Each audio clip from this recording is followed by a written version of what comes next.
Hello students, today we will start first chapter divisibility. ठीक है? Okay.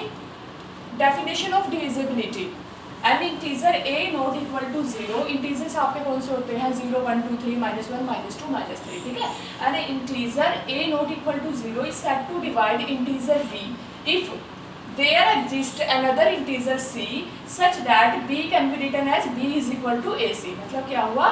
अगर a divides b if there exists an integer c such that b is equal to a into c. This is the most important definition. आपका जो number theory है उसमें ये most important definition है, first और second chapter में इसका बहुत यूज़ है, तो आपको ये डेफिनेशन पता होनी चाहिए. ठीक है. नेक्स्ट है आपका, देखो सिंस एग्जांपल आप 4 डिवाइड्स 8, क्यों? Because there exist an integer 2 c equal to 2 such that 8 is equal to क्या है 4 into 2. ठीक है. एंड 4 डू नॉट डिवाइड्स 9, क्यों? 4 डू नॉट डिवाइड्स 9 क्योंकि आपको कोई इंटीजर c मिलेगा ही नहीं इस तरह से कि आप ऐसे लिख सको 9 is equal to 4 into c. ऐसा हो ही नहीं सकता कि कोई, मतलब मेन यहाँ पे देखने वाली बात है कि आपको इंटीजर c ही मिलना चाहिए. ठीक है. c जो है वो इंटीजर ही होना चाहिए, तभी वो क्या होगा a said to divide integer b. ठीक है. तो हम यहाँ पे हमें कोई भी इंटीजर c नहीं मिलेगा, इसलिए therefore 4 do not divide 9.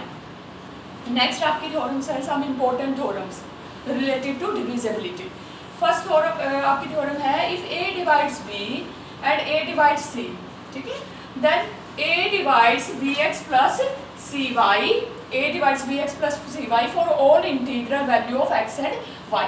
अब इसमें बस कुछ नहीं है, आपको डेफिनेशन पता होनी चाहिए डिविजिबिलिटी की. सिंबल है डिविजिबिलिटी का, a डिवाइड करता है b को, a डिवाइड b है, तो डेफिनेशन ऑफ डिविजिबिलिटी क्या कहती है कि आपको एक इंटीजर मिल जाएगा k1 इस तरह से कि b को कैसे लिखेंगे a इंटू k1. ठीक है. b is equal to a इंटू k1. Same a divide c, ये डेफिनेशन ऑफ डिविजिबिलिटी से क्या हो जाएगा, आपको एक इंटीजर k2 मिलेगा इस तरह से.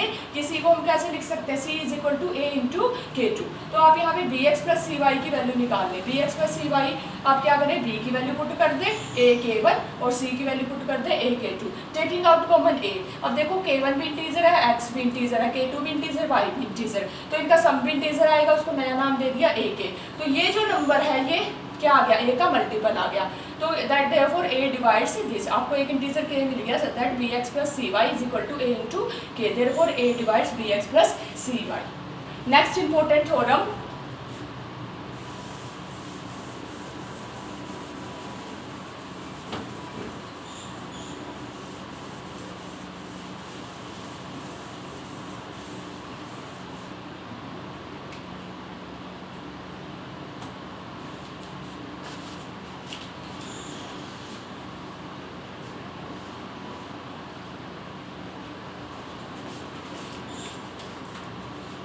Important theorem.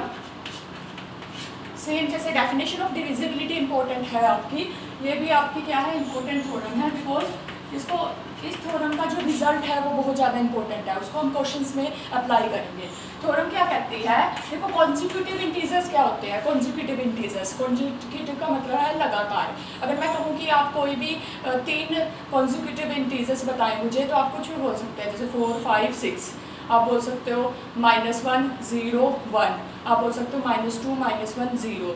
तो मतलब क्या होने चाहिए, कॉन्जिक्यूटिव होने चाहिए, उनके बीच में कोई और इंटीजर नहीं आना चाहिए. ये होते हैं कॉन्जिक्यूटिव इंटीजर. तो ये थ्योरम क्या कहती है, the product of r consecutive integers, product of any r consecutive integer is divisible by r factorial. ठीक है. आर के फैक्टोरियल से क्या होती है, आप कोई भी फर्स्ट आर नहीं, कोई भी आर कॉन्जिक्यूटिव इंटीजर ले लो. जैसे मैंने कहा था अभी कि आप कोई भी 3 कॉन्जिक्यूटिव इंटीजर ले लो, तो हमने ले लिया 5, 6, 7. ठीक है. तो 5, 6, 7 का प्रोडक्ट जो है, यानी वो क्या बनेगा, 5 इंटू 6 इंटू 7. वो किससे डिविजिबल होना चाहिए, ये कितने कॉन्जिक्यूटिव इंटीजर है, 3, तो 3 के फैक्टोरियल से डिविजिबल होना चाहिए. ये थ्योरम ये कहती है. देखो ये डिवाइड भी हो रहा है, ठीक है, इट इज़ डिविजिबल बाय 3 का फैक्टोरियल, इसका मतलब ये है, इस थ्योरम का मीनिंग ये है।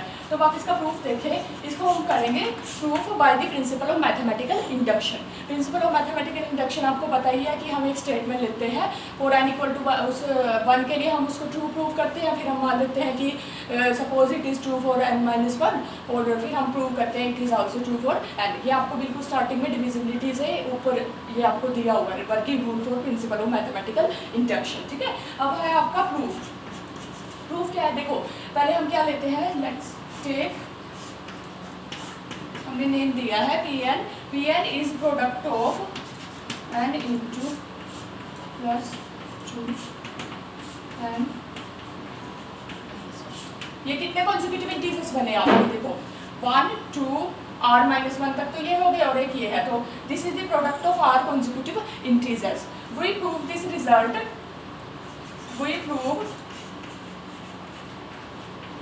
It by PMI, principle of mathematical induction, principle of mathematical induction. ठीक है, तो देखो it is the product of this, now let's, this is the product of r consecutive integers, और हमें क्या प्रूव करना है कि this product is divisible by r factorial, यानी Pn is divisible by r का factorial. We prove it by principle of mathematical induction. ठीक है,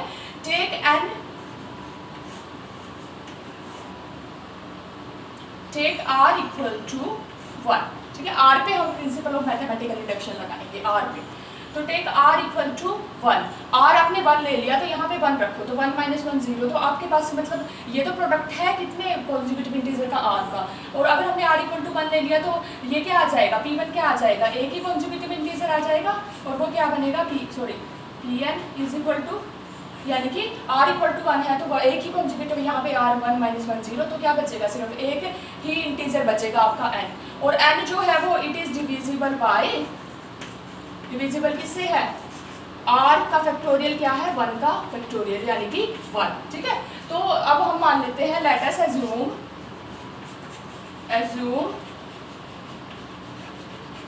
result is true for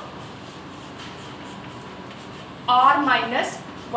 that is मतलब क्या है कि पहले r-1 कॉन्जिक्यूटिव इंटीजर्स का प्रोडक्ट किससे डिविजिबल है, r-1 के फैक्टोरियल से। तो हमने का मान लिया कि ये रिजल्ट जो है वो ट्रू है फॉर किसके लिए, r-1 के लिए। हम प्रिंसिपल ऑफ मैथमेटिकल इंडक्शन किस पे लगा रहे हैं, r पे। ठीक है, तो r-1 के लिए हमने क्या मान लिया कि रिजल्ट ट्रू है, यानी कि product of r-1 consecutive integers is divisible bye r-1 का फैक्टोरियल। तो अब नेक्स्ट स्टेप क्या करेंगे हम, एक Pn+1, जब हम n को n+1 से रिप्लेस करेंगे तो क्या आएगा, n की जगह n+1, n+2, और लास्ट में क्या आ जाएगा आपका n+r। ठीक है,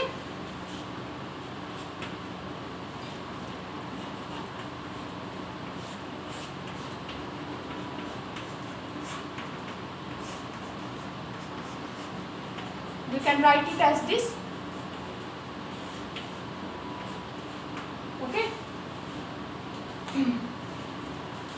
हमने क्या किया, इससे पहले वाली टर्म लिख दिया n+r-1, तो ये क्या हो गया आपका Pn। अब इसको मल्टीप्लाई कर दिया n से, n into Pn is equal to n+1, और ये क्या आ गया n-r+1 और n+r। ओके, तो ये जो है ये क्या है आपका, सॉरी यहाँ पे आपका आएगा Pn+1 और Pn+1, ये क्या है, Pn है आपका।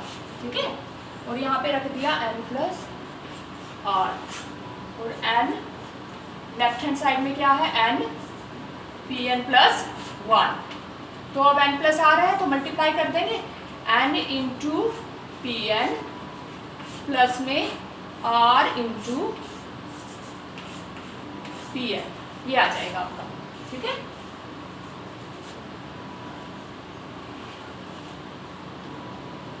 अब आप क्या करें, नेक्स्ट स्टेप में इस टर्म को आप लेफ्ट हैंड साइड में ले जाएं। लेफ्ट हैंड साइड में लेके जाएंगे तो क्या आ जाएगा हमारा,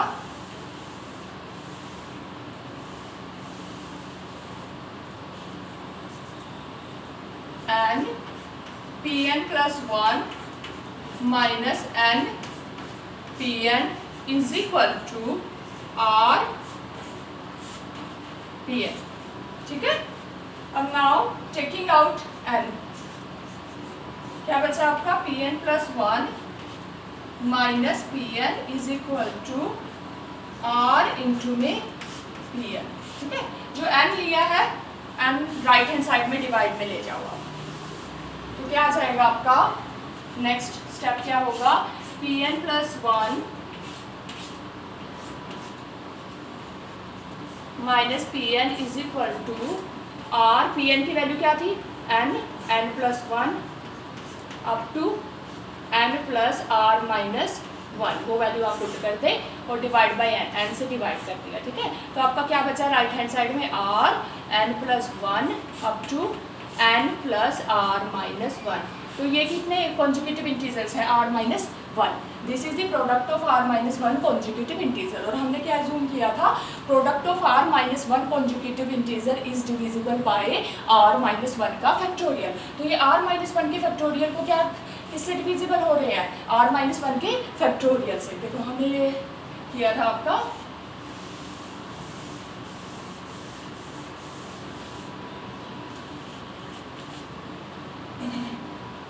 प्रोडक्ट. ये क्या है आपका? ये आ गया n plus 1. It is divisible bye, हमने ये जूम किया था, product of R minus 1 conjugative integer is divisible by R minus 1 का फैक्टोरियल. अब डिविजिबिलिटी